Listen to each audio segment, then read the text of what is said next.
The Inheritance. The Inheritance is a film that I was very interested in because of the plot and, of course, Peyton List. So let's get into this one. Because this is not what I thought it was. Billionaire Charles Abernathy, on the eve of his 75th birthday, invites his 4 estranged children back home out of fear that tonight someone or something is coming to kill him. To ensure his family will help protect him from whatever's coming, Abernathy puts each of their inheritances on the line. They'll get nothing if he's found dead by dawn.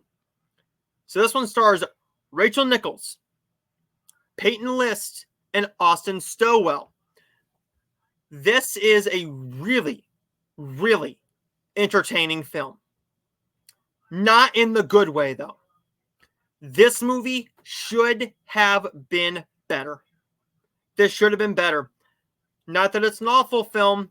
Peyton List does her best, but she's barely in the film. She's barely in the film. They build this movie around her. All the screenshots are of her.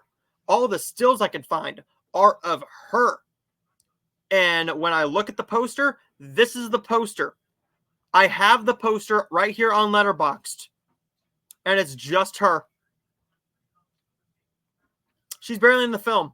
She's the reason I'm watching this. And I think that's the reason why everybody's going to watch this. No offense to the rest of the cast, but Peyton List is your biggest name in this film.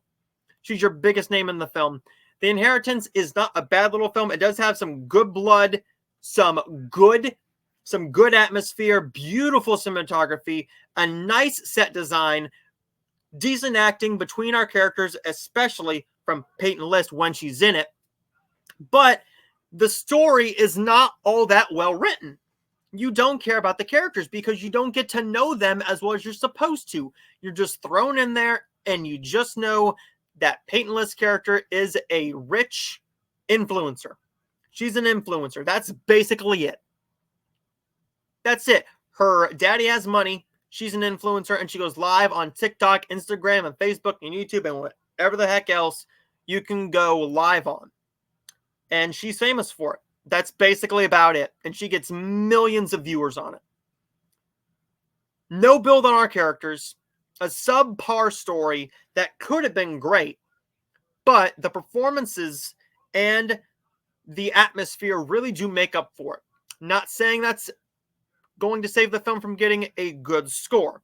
But I'll say this. I enjoyed what I saw in the trailers. And I thought I was going to get a really solid little horror film. Instead, I got a mediocre horror film that I'm not going to even remember watching until I look back at my July list.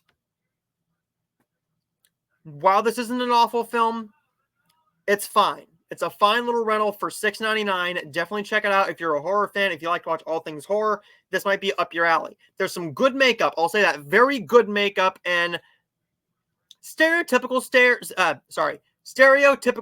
but I enjoyed it for what it was. Didn't disappoint me as much as I thought it would. I was expecting awful acting except for Peyton List. And I went in for Peyton List. Didn't get much of her, but I like her as a whole. So, overall, I'm going to give this a 2.5 out of 5.